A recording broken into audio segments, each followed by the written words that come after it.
The night is dark and clear. The stars are shining. We are here to remember the old days and ways we are here to share our stories. Long before people from all over the world came to this land, Native Americans lived here.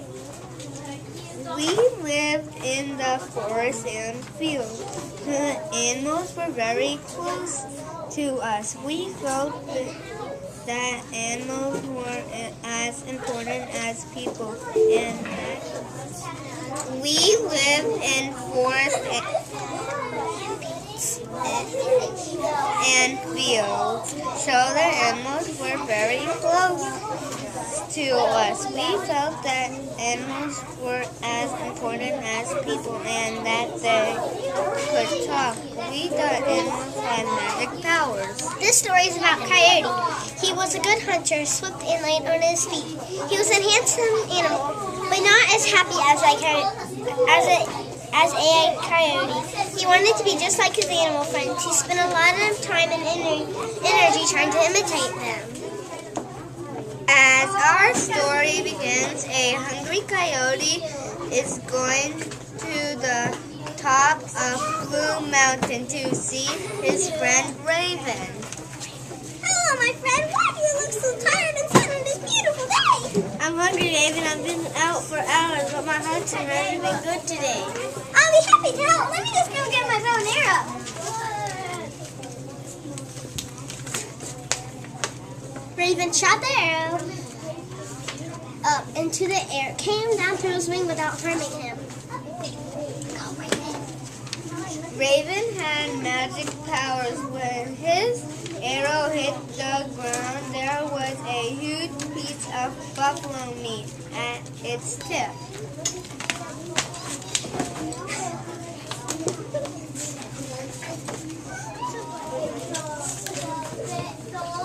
Here, Coyote, this is plenty of buffalo meat to share between us. This is a fine piece of meat, but I must repay you. Will you come and visit me tomorrow?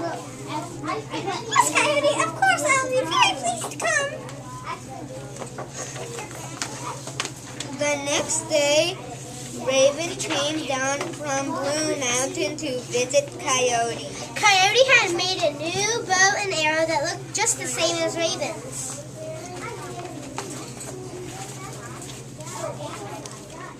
Welcome, Raven. I'll now serve you some tasty buffalo.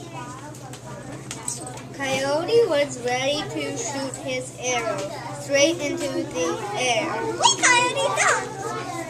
My bow and arrow is magic, but you're a hunter yourself. Nonsense, I can do whatever you can do. I am quite sure of it.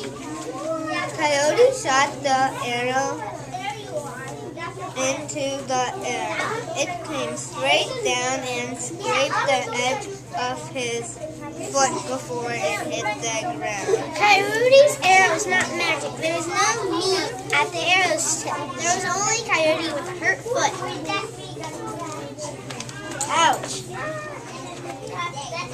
Ouch! Oh, poor Coyote. Let me please help you manage your arm.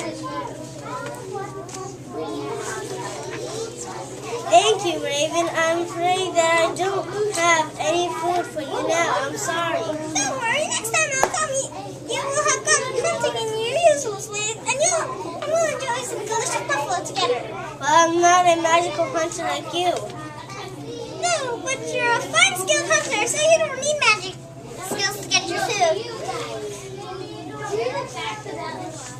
Coyote promised to go hunting in the usual way before, asking Raven to share food next time, but he still wished he had his friend's magic power. Soon Coyote longed for the taste of persimmons. So he decided to climb Rich Mountain and visit Black Bear. Greetings, Black Bear. Might you have any of those juicy, delicious persimmons to eat? Welcome, old friend. They are on the tree right now. I can shake some up for you. Black Bear was very strong. He pushed hard against the thick tree In no time, the ripe fruit was all over the ground. Welcome, old friend. They are on the tree right now. I can pick some up for you. Black Bear was very strong. He pushed hard against the big tree trunk. In no time, the ripe fruit was all over the ground. This is a wonderful treat. Tomorrow you must visit me. I will serve you persimmons too.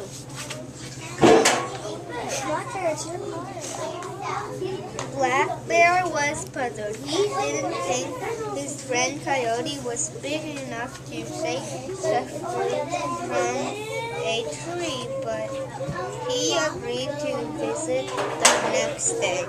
Coyote knew he wasn't as strong as Black Bear, but in his mind, he did up to do whatever his friends could do. Coyote cut down a small fruit tree, took the leftover persimmons from the day before and tied them on a tree. Then he dug a hole in the ground and stuck the tree trunk to the Coyote played persimmons tree was ready when Black Bear arrived at his lawn.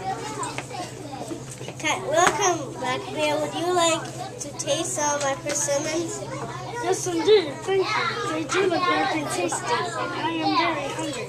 Let me just shake some fruit off this tree for you. Coyote began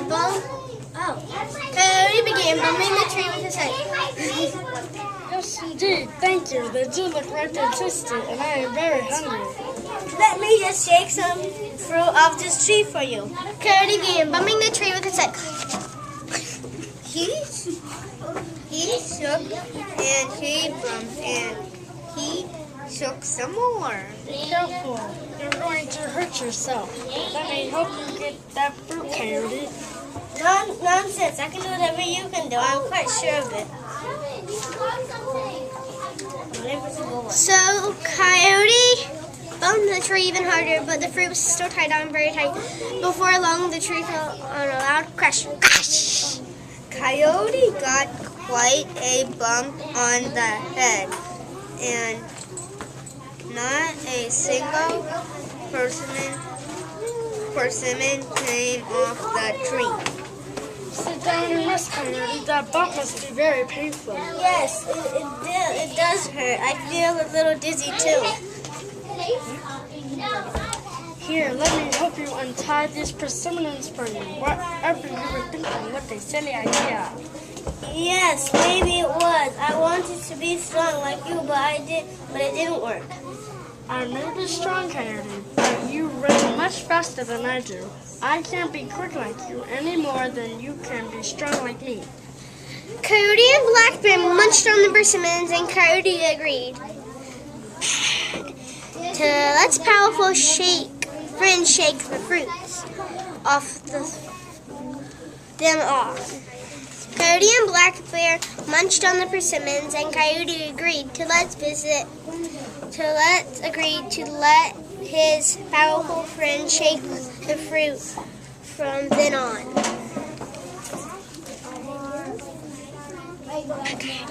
But Coyote was still not happy who he was. Coyote was soon looking for food in the forest again. He came upon a tree where he met woodpeckers. Hello, I am Coyote. Who are you? I'm Woodpecker. Welcome. Please join me in a bite of lunch. Coyote noticed that the bird had what looked like a bright red flame on his head. My friend, your head is on fire. Your home will be burned up if you don't put it out. Say your part again. Don't worry, there's no fire. I've always had these marvelous red feathers on the top of my head. I was born with them. I see. Well, that brilliant red head does make you look very special indeed. Woodpecker shared his food with Coyote. After he ate, Woodpecker agreed to visit Coyote at his home the next day. As Woodpecker came to the door of Coyote's log, he heard strange noises coming from inside. Hello, Coyote. Are you in there? Coyote was waiting for the right moment to light a bunch of straw and place it on his head and planned to show Woodpecker the fire that he looked special too. As soon as he got the fire going, he opened the door to greet Woodpecker. Come in. Welcome to my lodge. Coyote, what are you doing? Are you crazy? Your head is on fire. We need to douse the flames before you hurt yourself. Oh no, it's certainly nothing to worry about. I've always looked like this. No, you haven't. Your head was definitely not burning when we met yesterday. Nonsense. Nonsense. I look just like the way you do.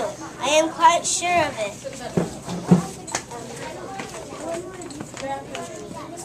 The straw began burning the fur on top of Coyote's head. And Coyote didn't think there anymore. So Woodpecker took charge. Hang on, start again. Quick, Coyote, we must dunk your head in the river. Hurry, now!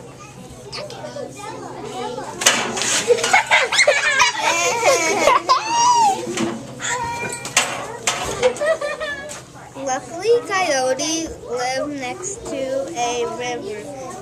He only had to go a few steps to stick his head under the cool water. Thank you. Thank you, Woodpecker.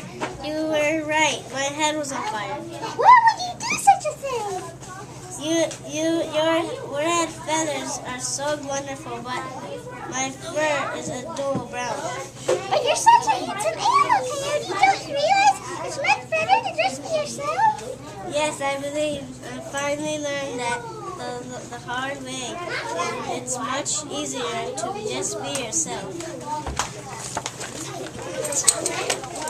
And that's why Coyote stopped imitating his friends.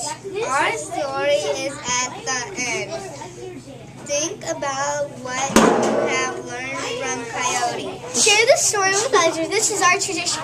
Everyone, one, two, I'm Black Bear. And your name? My name is Braylon. I'm Samantha, and I played Story Woman. And I play Coyote. I'm Storyman and I play Storyman. You say I'm And your name is? Stop me. Joanna.